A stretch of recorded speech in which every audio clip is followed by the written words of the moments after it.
today, our Way to a Wonderful Life message is titled, The Odds Are Not Against You. The odds are not against you. Now, too often people are stopped from achieving what they desire because they think the odds are against them. This phrase is actually one of those negative thoughts that has been so persistent in people's minds that it is part of the collective consciousness. People believe it. A lot of people live to it desperately. And this is why so many people tend to accept it as a reality for themselves, because it is so pervasive. It is one of those phrases that Reverend Ike referred to when he said people should get their butts out of the way. I could have been a success at this, but the odds were against me. That's from Reverend Ike. I could have been a success at this, but the odds were against me. That's why he said to get the butts out of the way. I think we all understand how this can easily obstruct people and cause them to accept failure. Excuse me. The basketball legend Kobe Bryant had this to say about failure. He wrote, "When we are saying this cannot be accomplished, this cannot be done, then we are short-changing ourselves." When we are saying this cannot be accomplished, this cannot be done, then we are short-changing ourselves. He said, my brain, it cannot process failure. It will not process failure. Because if I have to sit there and face myself and tell myself, you're a failure, I think that is that's worse, almost worse than death. That's from Kobe Bryant. And he is absolutely right. Thinking failure, or the odds are against us, creates a state of mind that accepts failure, or at least disillusionment, to the degree that we are stopped from moving forward to achieve our good desires.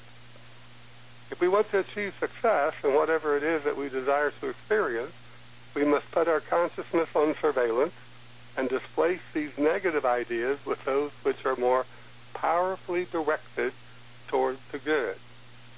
As the mystical artist Holmes wrote, thoughts are things. As thoughts create our state of mind, our self-image, and our ability to remain focused. And when we look at the teachings of the Mastermind Jesus, Jesus said, look at nature. If you want to understand how life responds to you, look at nature. You know, I had somebody in my office that was going to a horrendous divorce. And all he could talk about were all the negative things and all the things he feared that were going to happen. And I gave him that illustration of how gravity responds to us. And I said, just as gravity responds to us in the physical, in the spiritual, the Spirit responds to us. The Spirit of intelligence, power that we call God responds to us in the mental. So if we keep focusing on the negative, just as we can read in the book of Job, back in the Old Testament and the Torah, that which I have greatly feared has come upon me, we shall find those things that we fear coming upon us. So thoughts are things, and as thoughts create our state of mind, our self-image, and our ability to remain focused. So it's up to us to put those thoughts on surveillance, to put our consciousness on surveillance, and allow ourselves to be guided and directed to achieve that which we choose to achieve that which we desire to experience. Excuse me. We all have the ability to self-create a state of mind that obviates failure and odds against us. Let's take a look at this statement from Michael Bloomberg. He is quoted as saying, life is too short to spend your time avoiding failure. Life is too short. This is from Michael Bloomberg. Life is too short to spend your time avoiding failure. Now, we know he's a multi-billionaire, a great success. Michael Bloomberg was fired from his job, and the next day, he went out and started his own company. And what does he mean when he says life is too short to spend your time avoiding failure? Because when we talk about failure, we bring up fear. We talk about fear of failure, fear of not being good enough. All these things that messes up our minds, so we're not focused on that which we want to achieve, that which we want to accomplish. Remember, our mind can't think of two things at the same time. Now, we can chew gum and talk at the same time, but we cannot think two thoughts at the same time, especially two contradictory thoughts. And that's a fact. That's a fact. Too often people are so afraid of failure that they don't recognize the opportunities that come their way. The state of mind that fears failure is almost ensured to create a sense of frustration and hopelessness that steals the joy out of people's lives. It steals the joy. The state of mind that fears failure is almost ensured, guaranteed, to create a sense of frustration and hopelessness that steals the joy out of people's lives. Let's look at these words from the great Dr. Joseph Murphy from his book, Your Infinite Power to Be Rich. He writes, wealth and poverty have their origins in your own mind. You must come to a clear-cut decision that you intend to be wealthy and successful. Wealth is not a matter of chance, luck, or coincidence. The only chance you have is the chance you make for yourself. The only chance you have is the chance you make for yourself. That's why we must know deep in our mind, all the way to the level of our soul, that the odds are not against us. The odds are not against us. He writes about a brilliant young executive who came to him and said, I worked very hard and put in long hours. My suggestions and recommendations to the management have been accepted and have made money for the organization. But I have been passed up for promotion the past 3 years. Even my subordinates have received increments of pay and promotion. Excuse me again. This man was industrious and intelligent and apparently worked hard. The answer to his problem, however, was in his relationship to his ex-wife. For 3 years, there had been litigation over the division of their property, alimony, and child support. Subconsciously, he did not want to make any more money until the lawsuit was over, as he felt the more money he earned, the more alimony would be assessed by the court. He resented paying the temporary allowance granted by the court, feeling it was excessive, and he was waiting for the final adjudication. I explained to him, this is from Dr. Murphy, I explained to him the way his subconscious mind works, that he was decreeing that he didn't want any more money, and had emotionalized that negative concept. Furthermore, his resentment, his hostility, his antagonism, and his wish to withhold wealth from his ex-wife was being impressed in his own subconscious mind and was being manifested in all phases of his financial life. When you mentally wish to withhold wealth from another, you also automatically withhold it from yourself. Now, actually, this could be anything. It's not particular to wealth. Anything that we wish to withhold from someone else, we automatically withhold it from ourselves. So if we withhold respect to other people, or to hold them in our mind with dignity, that becomes something that we will find in our own life experience, something that will come back to us. This is why the Golden Rule tells you to think, speak, and act well toward your neighbor, and never indulge in hate, resentment, or criticism, for the simple reason that you are the only thinker in your universe, in your negative thoughts, set up negative reactions in all departments of your life. Your subconscious mind is always fabricating and projecting on the screen of space the totality of your stream of thought life. The totality of the stream of your thought life. But Dr. Murphy goes on to tell us, this young executive perceived that he had been blocking his own expansion and promotion, and the answer to his problem was within himself. He came to the stabilizing point within himself where he realized that love casts out hate, and that as he wished health, love, peace, and prosperity to his ex-wife and his children, he would attract to himself equally all these qualities. He also began to see that she was entitled to a reasonable sum of money for the support of his 3 children, and that he should give it gladly, joyously, and lovingly, and that as he gave freely, it would return multiplied. In a few weeks' time of spiritual counseling, an inner transformation took place in this young man, and he became amiable, affable, genial, and loving. He had a spiritual rebirth. His financial affairs immediately took a turn for the better, and he received a handsome promotion. That's from the great Dr. Joseph Murphy. So we understand and we know that thoughts are powerful. Thoughts are powerful. That the universe is always corresponding to us. Always remember and never forget those words from Job. That which I have greatly feared has come upon me.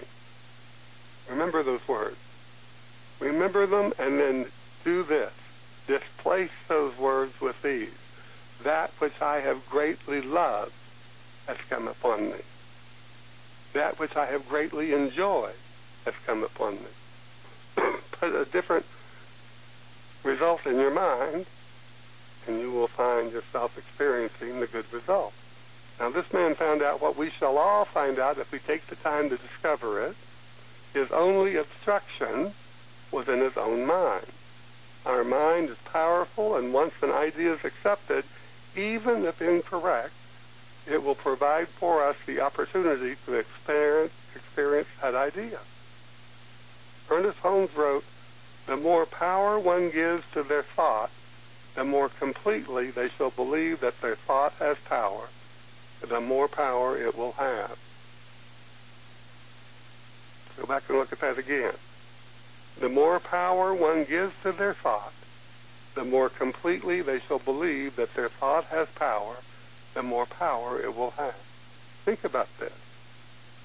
Where do thoughts come from? Thoughts originate from ideas. They originate from experiences. They originate from looking at the world around us. But we can take any thought, and strengthen it towards the good. It's up to us to do it.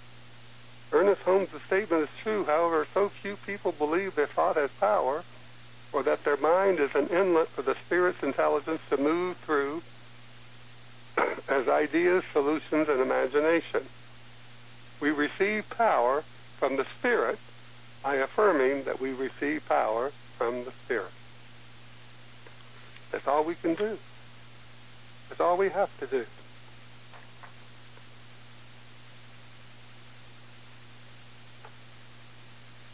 Each and every one of us can be in tune with the infinite every day of our life if we just let ourselves do it. But when we think that the odds are against us, this is the time we have to find the light within us. And the first step is to follow the wisdom of Scripture. Be still and know that I am God. Be still and know that I am God. Take a few moments and think about what this means to you personally. Relax in the stillness, and then take a few moments to ask yourself, excuse me, do you really want the thing that you are seeking? Do you really want it? Or is it something that you feel you need to have it because other people have it, or because it's expected of you? We don't get what other people want for us. We don't get what's expected for us. We get what we have a true feeling and desire to have. Remember, desire. D is of, sire is father, of the consciousness of the Spirit of God.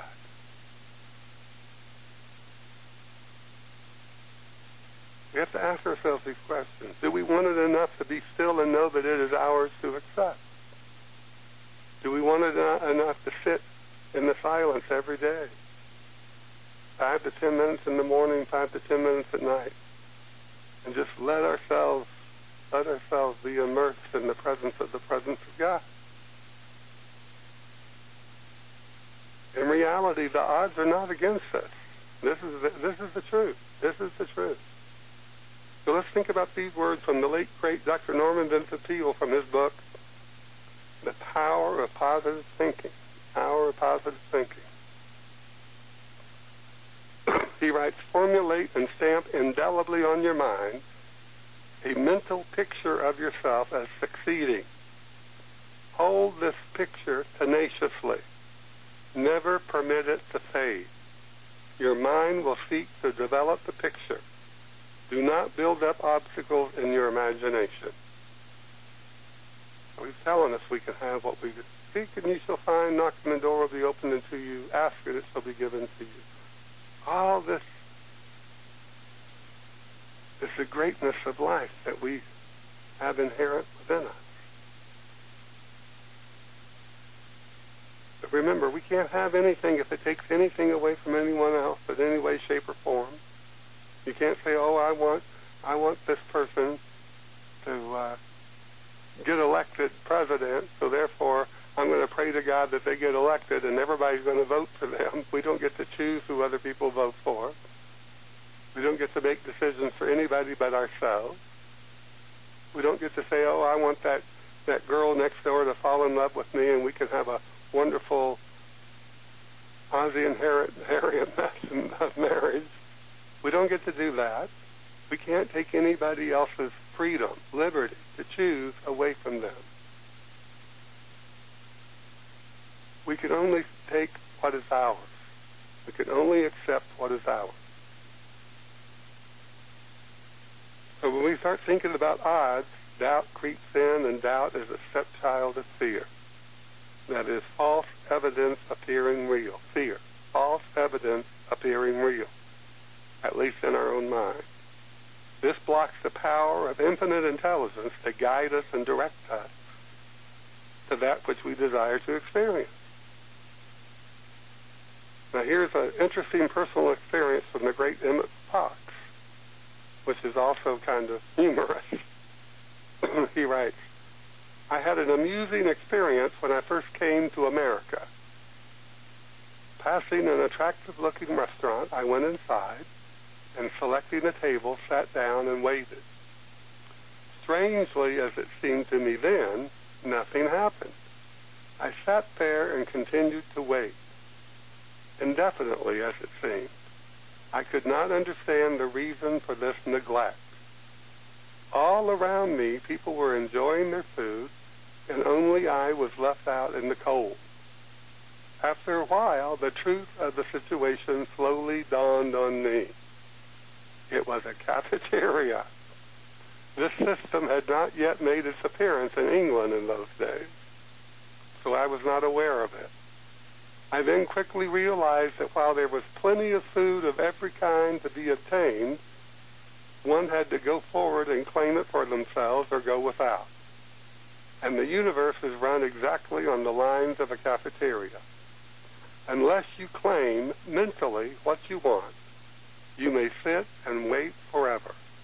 Of course, you should not claim in detail, that is outlining, but you must positively claim health and harmony, and that you're in your right and true place if you really want those things. You really want those things. So just imagine Emmett Fox's situation as someone who waits until they believe the odds are in their favor before they take action to do anything. It plays to the same concept. It is never about odds. The universe is always ready to provide for us what we can accept in consciousness. So let's go back and look at those words of Kobe Bryant.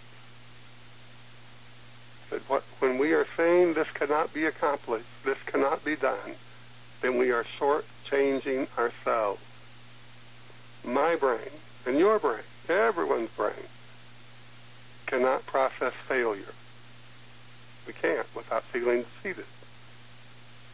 It will not process failure. Your brain will not, because if I have to sit here and face myself and tell myself you're a failure, I think that is that is almost worse than death. That's what he said. And for many people, that's the absolute truth. Their mind is so focused on failure that they forget that everything is waiting for them to take action, mentally, physically. That which I have greatly feared has come upon me. Remember those words. That which I have greatly loved has come upon me. Thoughts are things. Thoughts create our state of mind, our self-image, and our ability to remain focused. Thoughts create our feelings. And if we're feeling defeated and feeling desperate, we can't achieve much. And remember those words from Michael Bloomberg. Life is too short to spend your time avoiding failure. So get up and do the thing. Start thinking about what it is that you want. Write it down. Sit in the silence and have your daily communion with the Spirit of God that created you. That Spirit that's within you that's part of God. And think about these words from Dr. Joseph Murphy. The only chance you have is the chance you make for yourself. The only chance you have is the chance you make for yourself. It's up to us. It's up to us that we must find our way. We must find our way. Our mind is powerful. And once an idea is accepted, even if it's incorrect, it will provide for us the opportunity to experience the idea. And as the American mystic Ernest Holmes wrote, the more power one gives to their thought, the more completely they shall believe that their thought has power, the more power it will have. So let's not be like Job. Let's not learn that our thought has power when we're faced with calamities and we're in the midst of things that we don't want to be in the midst of. Let's know it before that happens. Just as Dr. Norman Vincent Peale tells us, formulate and stamp indelibly on your mind a mental picture of yourself as succeeding. Hold this picture tenaciously. Never permit it to fade. Your mind will seek to develop the picture. Do not build up obstacles in your imagination. In other words, don't let that thought of the odds being against you mess you up. The odds are in our favor, always. But we must take action. We must be still and know. We must be still and know that I am God. And when we sit in that silence, 5 to 10 minutes in the morning, 5 to 10 minutes in the evening, and take our mind out of the world, be in the world but not of the world, as the Mastermind Jesus tells us. When we take that time to do that, the ideas will come to us. If you're sitting, you'll stand up and you'll say, I am going to do this, I am going to do that, and that will be right action in your life. Because the odds are in your favor. So we must know this. We must accept this. And we accept more when we register it as absolute in our consciousness, that the odds aren't against you. The odds are not against you. Let's let that whole idea go, that the odds can be against us. Let's realize in ourselves, right now, right where we are, the odds are in our favor. The odds are in our favor. The odds are not against us. Let's know it. Let's accept it.